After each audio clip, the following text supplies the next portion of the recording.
तुमच्यासारखाच विद्यार्थी आहे ज्याचं वय अजूनही 20 कंप्लीट झालेलं नाही आणि त्यानं महाराष्ट्रामध्ये गोल्ड मेडल मिळवलेलं आहे। 5 किलोमीटर स्पर्धा फक्त 14 मिनिट 48 सेकंदात पार केलेली आहे।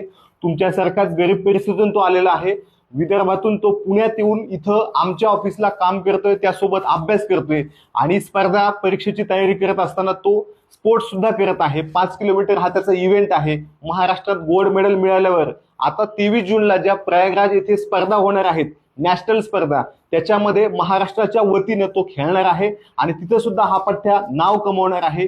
23 जूनला काय होतं ते तुम्हाला लवकरच कळेल आणि पुन्हा एकदा त्याने नॅशनलला सुद्धा गोल्ड मेडल मिळावं हीच इच्छा आहे।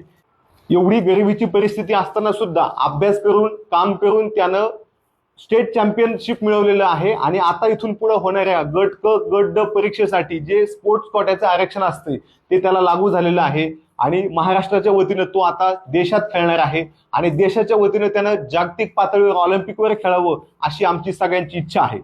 जय हिंद।